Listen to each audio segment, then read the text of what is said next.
Welcome to Hubbard's Journey. Today is our first of 4 days exploring Rome.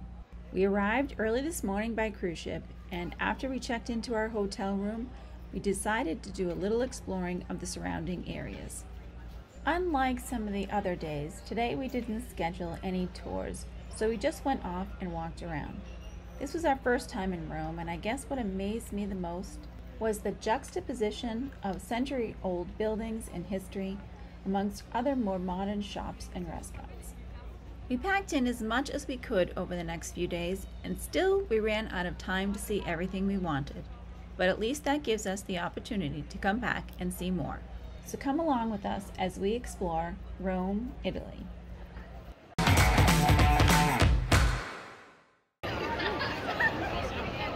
Oh my gosh, look at this. You can see the history. Oh my gosh. We are really here. Wow.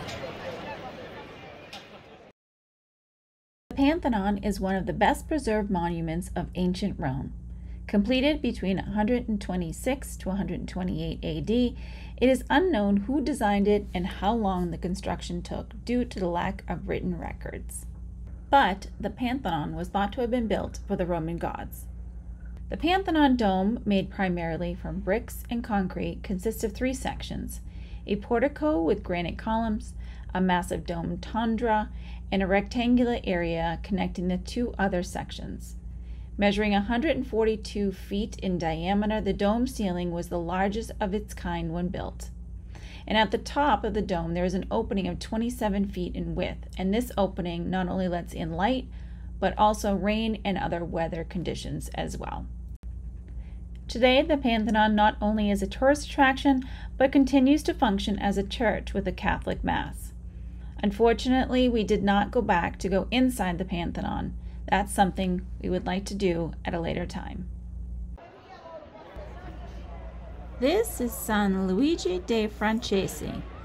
It's also known as the Church for Saint Louis of the French. We stumbled across this church on our way over to the Piazza Navona.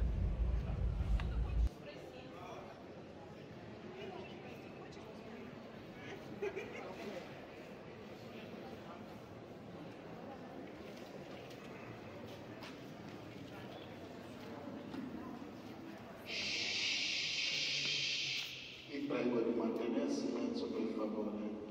Veuillez respecter le silence s'il vous plaît.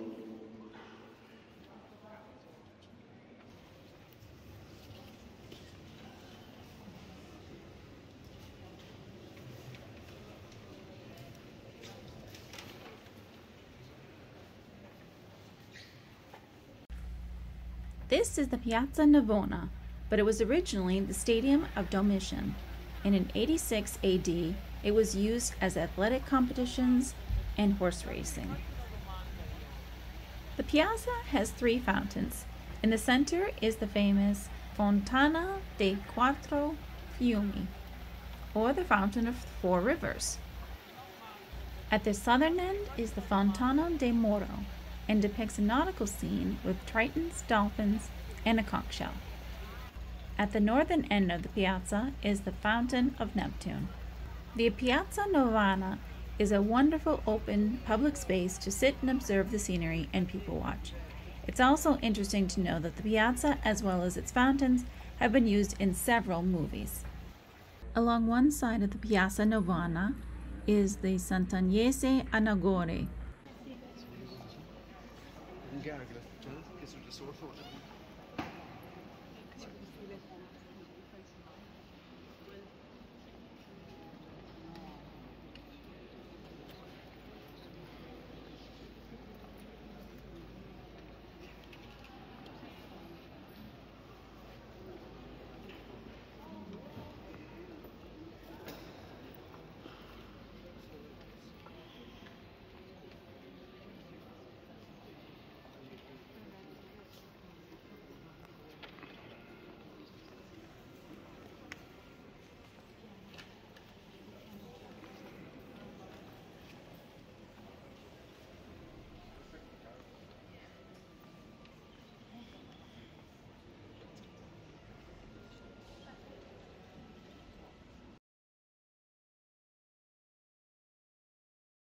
Alright, just got us crossing the street.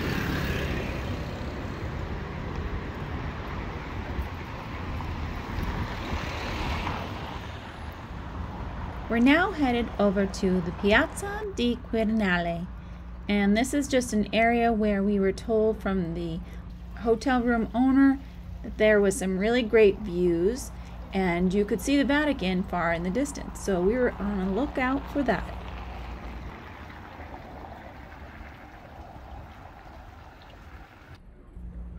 This is Quirinal Palace. It is one of 3 official residences of the President of the Italian Republic. It is located on the Quirinal Hill, which is the highest of 7 hills of Rome. It has served as a residence for 30 popes, 4 kings of Italy, and 12 presidents of the Italian Republic. And off in the distance, this is the great view of the Vatican.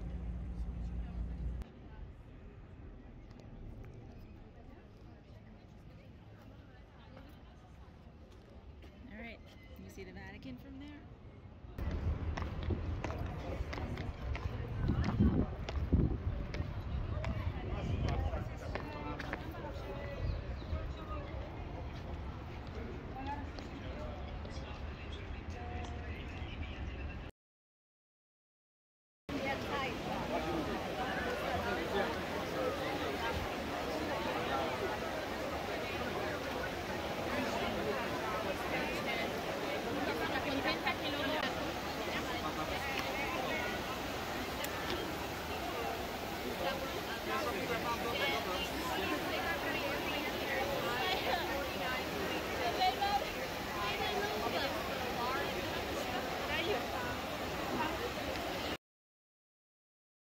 Hey Lucy, happy birthday. Happy birthday to you. Happy birthday to you. We're not going to sing the whole thing. Yes, we are. No, Happy birthday to you. Love you. Love you, Lucy. Look at this beautiful fountain. It's called the Trevi Fountain. Trevi Fountain in Rome, Italy. The Trevi Fountain is an 18th century fountain in the Trevi district of Rome. Standing 86 feet high and 161 feet wide, it is the largest Baroque fountain in the city and one of the most famous fountains in the world.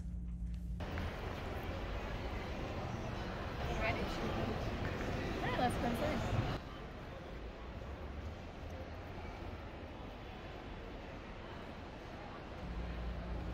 This is an area we just stumbled upon, and it actually is just a shopping mall. And we thought it was so beautiful inside. Most of the shops were closed, but it was still really a beautiful piece of architecture nonetheless.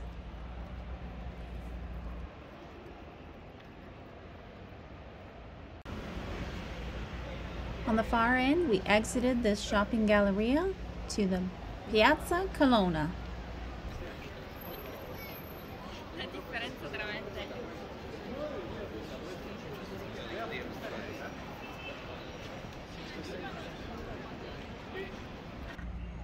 This structure is known as the Column of Marcus Aurelius, and it is a Victory Roman column.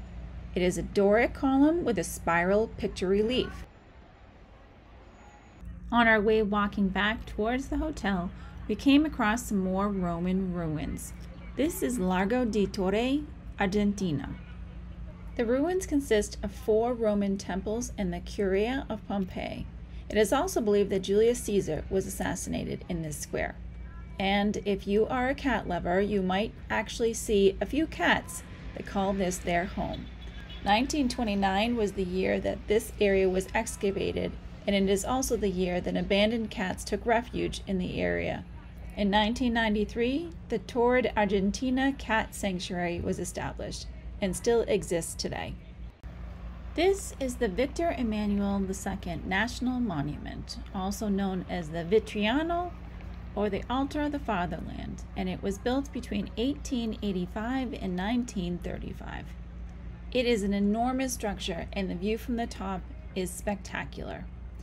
The Vittoriano celebrates a unified Italy, the Italian army, and the legacy of the first king, Victor Emmanuel II. In 1921, the monument also became the gravesite of the unknown soldier. representing all Italian soldiers who died during the First World War. This is when the expression of the altar of the Fatherland became widely used for this monument.